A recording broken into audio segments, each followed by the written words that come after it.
Friends, నేను మీ హేమంత. ఈరోజు నా స్వీయ రచన టామ్ అండ్ జెర్రీ లాంటి దంపతుల గురించి చదివి వినిపిస్తాను. విని ఎంజాయ్ చేసుకోండి. కాలింగ్ బెల్ విని అప్పుడే నడుమల్చిన శారద విసుక్కుంటూ వచ్చి తలుపు తీసింది. హడావిడిగా తోసుకుంటూ లోపలికి వచ్చి టేబుల్ పైన జగ్గులో నీళ్లు గ్లాసులో ఉంపుకొని గట్టగట్టా తాగుతున్న భర్తను చూసి వడ్డించేమనా అంది శారద. సమాధానం చెప్పకుండా హడావిడిగా బీరువా తెరిచి లోపలేవో పేపర్స్ తీసుకొని ఇప్పుడే వస్తాను తలుపేసుకో అంటున్న శ్యామలరావుని చూస్తుంటే సర్రుమంది. ఇప్పుడే వచ్చారు కదా బొద్దున్ననగా వెళ్ళి ఇప్పుడేమంత ముంచుకుపోయిందని ఇలా వచ్చి అలా వెళ్ళడానికి భోజనం కూడా చేయకుండా అంత రాజకార్యాలు ఏమిటో ఓ టైము లేదు పాడు లేదు అరుస్తూనే ఉంది. గబగబా మెట్లు దిగి గేటు దగ్గరగా వేస్తూ వచ్చాక చెప్తాను నువ్వు భోంచేసాయి అసలే ఆగలేవు అంటూ స్కూటర్ స్టార్ట్ చేశాడు. ఏంటో ఈ మనిషి ఇంత ఎండలో ఆ స్కూటర్ మీద తిరగకపోతే కారు తీయొచ్చు కదా, అలంకారంలో పార్కింగ్లోనే ఉండడం.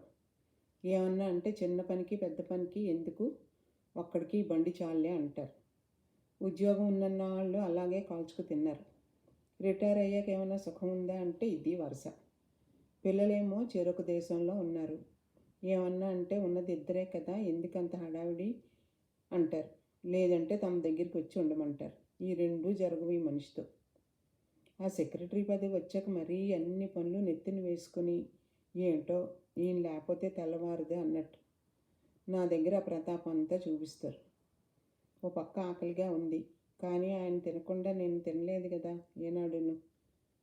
ముఖ్యంగా రిటైర్ అయింది నుంచి బాగా అలవాటైపోయింది అనుకుంటూ గ్లాసుడు నీళ్ళు తాగి మళ్ళీ మంచం మీద వాలింది శారద. మధ్యాహ్నం 3 అవుతుండగా వచ్చి స్నానం చేసి భోజనానికి కూర్చున్నాడు శ్యామలరావు.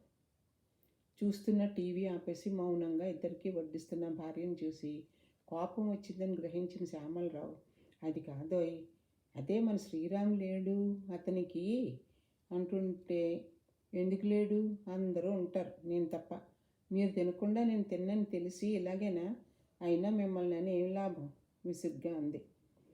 అలా విసుగ్గా అనేసరికి చిర్రెత్తుకొచ్చింది శ్యామలరావుకి. నిన్ను తినకుండా ఎవడుండమన్నాడు, తినేసి పడుకోలేకపోయావా, తినమని చెప్పాను కదా. సెక్రటరీ అన్నాక బోల్డ్ పనులు ఉంటాయి, నేనే వడ్డించుకొని తినేవాడిని కదా కస్సుమన్నాడు. మరే మీరు వడ్డించుకొని తినేసి కంచం తీసేసి టేబుల్ క్లీన్ చేసేసి తర్వాత మీ పిల్లలకి మీ అమ్మకి నాకు భోజనం పెట్టడానికే టైం లేదు అని కంప్లైంట్ చేయడానికే కదా కంచం తీసుకొని లేచిపోయింది. ఎండని పడి వస్తే గ్లాసు నీళ్ళు ఇవ్వడం లేదు, సాధింపులు ఒకటి, ప్రశాంతత లేదు. విసుక్కుంటూ భోజనం ముగించి కంచం తీయబోతుంటే విసురుగా వచ్చి లాక్కొని సింక్లో పడేసి వెళ్ళి మంచం మీద వాలింది శారద.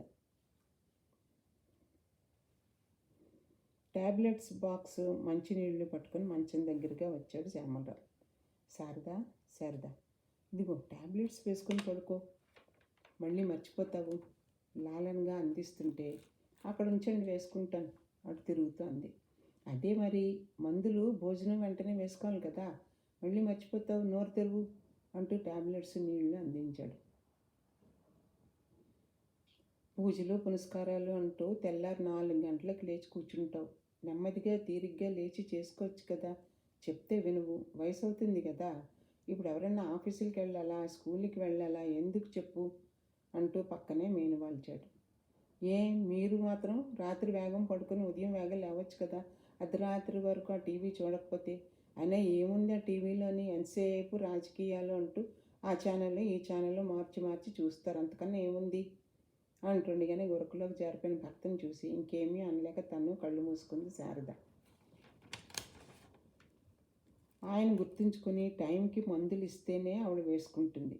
కూతురు ఎన్నోసార్లు చెప్పింది, నీ మందులు టైము అది నువ్వు చూసుకొని వేసుకోవాలి కానీ డాడీ మీద ఆధారపడకూడదమ్మా. కోడలు కొడుకుని సాధించింది. మీ నాన్నగారు మందులు ఇస్తే కానీ ఆవిడ వేసుకోరు, అదేం అలవాటో, ఈయన ఇవ్వకపోతే అంతేనా అంటుంది. అబ్బా వాళ్ళ సంగతి ఎందుకు, అది వాళ్ళ అండర్స్టాండింగ్ అంటూ తీసి పడేశాడు కొడుకు. అయితే ఎక్కడికన్నా వెళ్తే ఎలాగా అని అడగండి, సాధారణంగా ఎక్కడికి వెళ్ళినా ఇద్దరు కలిసే వెళ్తారు, కలిసే తిరిగి వస్తారు. ఎక్కడున్నా ఎంతమందిలో ఉన్నా మందులు పెట్టి తెచ్చి ఆవిడికి ఇవ్వాల్సినవి ఇచ్చి తను వేసుకోవాల్సినవి వేసుకుంటాడు. ఎవరైనా ఆశ్చర్యంగా చూస్తే అబ్బే తనకి బద్ధకం, భయం, అందుకని దగ్గరుండి ఇస్తూ ఉంటాను. లేకపోతే మళ్ళీ మనకే ఇబ్బంది కదండి అని నవ్వుతూ సమర్థించుకుంటూ ఉంటాడు. అది ఆ ఇంట్లో ప్రహసనం. వంటింట్లో పని ముగించుకుని వచ్చిన శారదకి టేబుల్ మీద ఉంచిన స్వీట్ ప్యాకెట్స్ దర్శనమిచ్చాయి. అవి చూడగానే అరికాల మంట నెత్తికెక్కింది. అసలే ఉదయం నుండి ఉపవాసం, పూజ, వంట, కాళ్ళు నొప్పులు ఎక్కువైపోయేవి. తెల్లవారిన దగ్గర నుండి మొత్తుకుంటూనే ఉన్నాను. 1కి 2 సార్లు చెప్తే కోపం, చెప్పకపోతే ఇది వరుస. అయినా వదిలేసి వెళ్ళిపోయారు. రాని చెప్తాను అనుకుంటుండగానే ఉస్సూరు అనుకొని వచ్చాడు శ్యామలరావు. పొద్దున్నుండి చెప్తున్నాను, అయినా మర్చిపోయి వెళ్ళిపోయి ఊరేగి రావడం ఏంటి? అందరి దగ్గర తీసుకోవడమేనా? మనం ఇవ్వాలని జ్ఞానం ఉందా? అంటూ మొదలుపెట్టిన శారద మీద గయ్యమని లేచాడు. ఇంటికి రాగానే కాస్త మంచినీళ్ళు ఇద్దామని లేదు. అవును మర్చిపోయాను, ఇప్పుడేంటి? ఆ శ్రీనుగాడు వస్తే ఇస్తాడు. లేదు నన్నే ఇమ్మంటావా చెప్పు, ఇప్పుడే వెళ్ళి ఇచ్చేసి వస్తాను అంటూ కోపంగా ప్యాకెట్లు అందుకుంటుంటే, అయ్యో రామా, ఇప్పుడు ఏమన్నానని అంత కోపం? కూర్చొని వడ్డిస్తాను. ఇప్పటికే 1 గంట అయింది. ఓ పండుగ లేదు, పబ్బం లేదు అంటూ మంచినీళ్ళు పెడుతూ, చేసేవన్నీ ఇలాంటి పనులు, పైగా అరుపులు ఒకటి. గొణుక్కుంటూ వంటింట్లో నుండి కంచాలు తీసుకొచ్చి పెట్టింది. ముందుగా పాయసం, తర్వాత కొద్దిగా పులిహార వడ్డించింది. ఆ రోజు ఉగాది, అందుకే స్పెషల్స్. వెంటనే చల్లబడిపోయాడు. ఇవన్నీ ఎందుకు చేసావురా? ఉన్నదిద్దరం, పైగా అందరూ ఏదో ఒకటి పంపిస్తూ ఉంటారు, నువ్వెందుకు శ్రమపడి చేయడం నీరసం అనుకుంటూ అంటూనే పాయసం రుచి చూస్తూ, చాలా బాగుందాయి. ఏదన్నా నువ్వు చేసినట్టు ఎవ్వరు చెయ్యరు. పులిహోర అయితే అచ్చు మా అమ్మ చేసినట్లే ఉంటుందనుకో అంటూ సంబరపడిపోతున్న భర్తను చూసి, పండగ పూట వాళ్ళు వెళ్ళి పంపినవి తినడం ఎందుకు? మీకు ఇష్టమని కొద్దిగా చేశాను అంటూ మరి కాస్త వడ్డించింది. ముక్కల పులుసు కూడా చేశానండోయ్ మీకోసం అంటుండగా ఫోన్ మోగింది కూతురు దగ్గర నుండి. మమ్మీ ఏం చేసావు స్పెషల్స్ అంటుండగా, ఇదిగో మీ డాడీ అంటూ కంప్లైంట్ మొదలుపెట్టేసరికి ఆమె చేతిలో ఫోన్ లాక్కొని, ఈరోజు మీ అమ్మ చేసిన పులిహార, ముక్కల పులుసు అబ్బబ్బా బ్రహ్మాండంగా ఉన్నాయిరా, నువ్వు మిస్ అయిపోయావు నిజంగాను అంటూ కాసేపు కబుర్లు చెప్పి శారద చేతికిచ్చాడు ఫోన్. అంతలో వాచ్మెన్ కొడుకు శ్రీను వచ్చాడు. అమ్మ రమ్మన్నారంట అనుకుని. అవును శ్రీను, ఇదిగో ఈ స్వీట్ ప్యాకెట్ల మీద పేర్లు రాశాను, దాని ప్రకారం ఇచ్చిరా నాయనా. ఇదిగో ఈ నిమ్మంటే ఉదయం నుంచి ఇలా వదిలేసి వెళ్ళిపోయారు అంటూ వాడిని పంపించింది.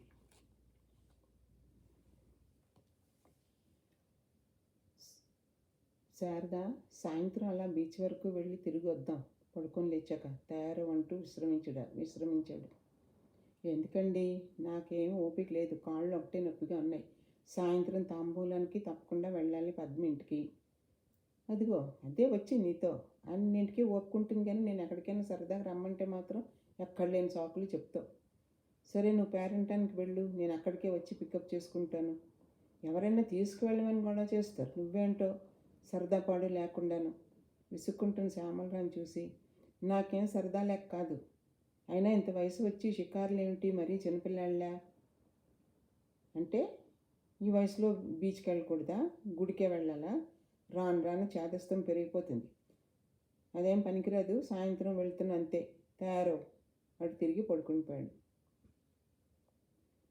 పడుకొని లేచి టీ తాగిన తర్వాత తయారైంది శారద. టీ తాగుతూ, ఈ రంగు నీకు చాలా బాగుందాయ్ అంటూ కాంప్లిమెంట్ పాస్ చేశాడు. వంగపండు రంగు మీకు ఇష్టం కదా, అందుకనే ఇది కొనుక్కున్నాను. సరే అక్కడ వెయిట్ చేస్తాను రండి అంటూ మెట్లు దిగసాగింది. దిగుతూ మళ్ళీ మొదలుపెట్టింది. ఈ మెట్లు ఒకటి దిగలేక ఎక్కలేక చేస్తున్నాను ఈ కాళ్ళ నొప్పులతో. క్రింద పోర్షన్ తీసుకోమంటే గాలి వెళ్తురు అంటూ ఫస్ట్ ఫ్లోర్లో తీసుకున్నారు. గట్టిగానే విసుక్కుంది. 2 రోజులకోసారైనా విసుక్కుంటూనే ఉంటుంది ఈ విషయంలో. ఫోన్ చెయ్యి నీ పని అవగానే అని మీద నుంచి అరిచాడు శ్యామలరావు. అయ్యో ఫోన్ మర్చిపోయానండి అంది అప్పటికే గేటు దగ్గరికి వచ్చేసిన శారద. ఓ అయితే అక్కడే ఉండి తెచ్చిస్తాను, మళ్ళీ పైకి రాకు, నేను వస్తానుండు అంటూ గబగబా ఫోన్ వెతికి క్రిందకి తెచ్చి అందించాడు. అయిపోగానే ఫోన్ చెయ్యి వచ్చేస్తాను అంటూ బాయ్ అని చెప్పాడు. అలా ఉంటుందండి వాళ్ళ దాంపత్యం మరి. మీరు ఎంజాయ్ చేశారు కదా. Thank you.